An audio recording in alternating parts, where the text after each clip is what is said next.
News first channel ಹಾಗೂ ಡಿಜಿಟಲ್ನಲ್ಲಿ ಜಾಹೀರಾತು ನೀಡಲು ಈ ನಂಬರ್ಗೆ ಸಂಪರ್ಕಿಸಿ. ಧರ್ಮಸ್ಥಳದ ವಿರುದ್ಧ ಅಪಪ್ರಚಾರ ಆರೋಪದ ಅಡಿಯಲ್ಲಿ ಇಡಿ ತನಿಖೆಯನ್ನು ಆರಂಭಿಸಿದೆ.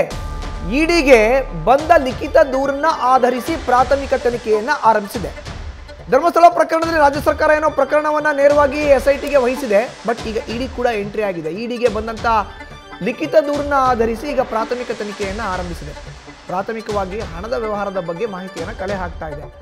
ಎನ್ಫೋರ್ಸ್ಮೆಂಟ್ ಡೈರೆಕ್ಟರೇಟ್ ಜಾರಿ ನಿರ್ದೇಶನಾಲಯ ಅದರ ಕೆಲಸವೇ ಹಣದ ವಹಿವಾಟೇನಾದರೂ ಪ್ರಕರಣದಲ್ಲಿ ಆಗಿದ್ರೆ ಅದರ ತನಿಖೆಯನ್ನು ಮಾಡೋದು, ವಿಚಾರಣೆಯನ್ನು ಮಾಡೋದು. ಈ ಪ್ರಕರಣದ ಬಗ್ಗೆ ಎಲ್ಲ ಹಣಕಾಸಿನ ಮೂಲವನ್ನು ಇಡಿಯನ್ನು ಕಲೆ ಹಾಕ್ತಾ ಇದ್ದಾರೆ ಅಧಿಕಾರಿಗಳು. ಮಾಹಿತಿಯನ್ನು ನೀಡ್ತಾ ಇದ್ದಾರೆ ನಮ್ಮ ಪ್ರತಿನಿಧಿ ಪ್ರಜ್ವಲ್. ನೋಡಿ, ಧರ್ಮಸ್ಥಳ ಪ್ರಕರಣದಲ್ಲೂ ಕೂಡ ಈಗ ಇಡಿ ಎಂಟ್ರಿ ಆಗಿದೆ. ರಾಜ್ಯ ಸರ್ಕಾರ ಪ್ರಕರಣವನ್ನು ಎಸ್ಐಟಿಗೆ ಕೊಟ್ಟಿದ್ದಾಗಿತ್ತು. ಬಟ್ ಇಡಿ ಕೂಡ ಈಗ ಲಿಖಿತ ದೂರನ್ನ ಆಧರಿಸಿ ಪ್ರಾಥಮಿಕ ತನಿಖೆಗೆ ಎಂಟ್ರಿ ಕೊಟ್ಟಿರೋದು. ಪ್ರಾಥಮಿಕ ತನಿಖೆಯಲ್ಲಿ ವಿಚಾರಣೆ ಅಥವಾ ತನಿಖೆಯ ಹಾದಿ ಯಾವ ರೀತಿ ಸಾಗ್ತಾ ಇದೆ ಅದನ್ನು ವಿವರಿಸೋದಾದ್ರೆ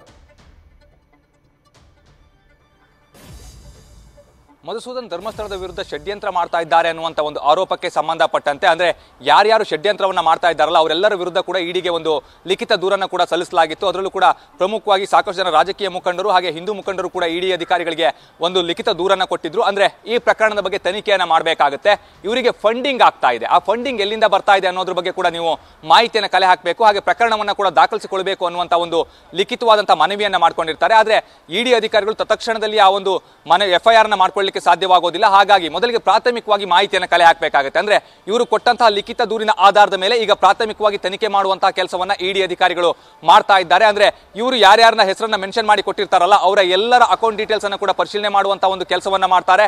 ಪ್ರಾಥಮಿಕವಾಗಿ ಇವರಿಗೆ ಏನಾದರೂ ಹಣ ಬಂದಿದ್ಯಾ, ಅದರಲ್ಲೂ ಕೂಡ ವಿದೇಶ ಮೂಲದಿಂದ ಏನಾದರೂ ಇವರಿಗೆ ಹಣ ಬಂದಿದ್ಯಾ ಅನ್ನೋದ್ರ ಬಗ್ಗೆ ಕೂಡ ಇಲ್ಲಿ ಮಾಹಿತಿಯನ್ನು ಕಲೆ ಹಾಕಬೇಕಾಗುತ್ತೆ. ಒಂದೊಮ್ಮೆ ಅದು ಸ್ಪಷ್ಟವಾಗಿ ಗೊತ್ತಾಗಿದ್ದೇ ಆಗಿದ್ರೆ, ಅಂದ್ರೆ ಇಡಿ ಅಧಿಕಾರಿಗಳ ತನಿಖೆಯಲ್ಲಿ ಆ ವಿಚಾರ ಹೊರ ಬಂದಿದ್ದೇ ಆಗಿದ್ರೆ ಅನಂತರದಲ್ಲಿ ಮುಂದಿನ ಒಂದು ಸ್ಟೆಪ್ ಅನ್ನು ಕೂಡ ಇಡಿ ಅಧಿಕಾರಿಗಳು ತೆಗೆದುಕೊಳ್ತಾ ಹೋಗ್ತಾರೆ.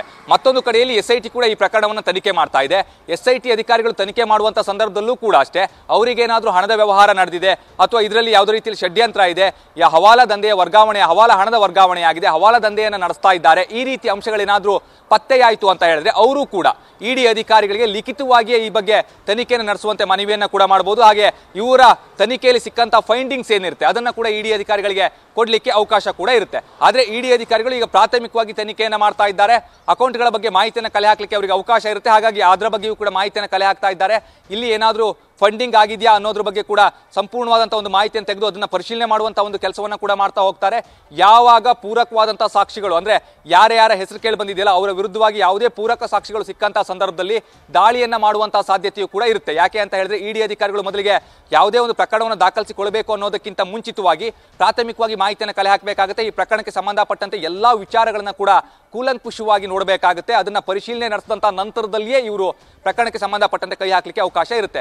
ಹಾಗಾಗಿ ಧರ್ಮಸ್ಥಳದ ವಿರುದ್ಧ ಷಡ್ಯಂತ್ರಕ್ಕೆ ಸಂಬಂಧಪಟ್ಟಂತೆ ಯಾರ್ಯಾರು ಹೋರಾಟಗಾರರಿದ್ದಾರೆ ಅಂದ್ರೆ ಧರ್ಮಸ್ಥಳದ ವಿರುದ್ಧವಾಗಿ ಹೋರಾಟವನ್ನ ಮಾಡ್ತಾ ಇದ್ದಾರೆ ಅವರ ಒಂದು ಖಾತೆಗಳ ಬಗ್ಗೆ ಕೂಡ ನಿಗಾ ಇಡುವಂತಹ ಒಂದು ಕೆಲಸವನ್ನ ಮಾಡ್ತಾ ಹೋಗ್ತಾರೆ.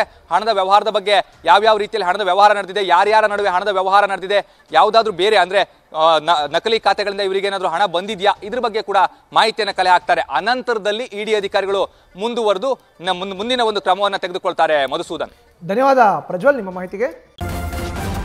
ನ್ಯೂಸ್ ಫಸ್ಟ್ ನಿರ್ಭೀತಿಯಿಂದ ನಿಮ್ಮ ಪರವಾಗಿ.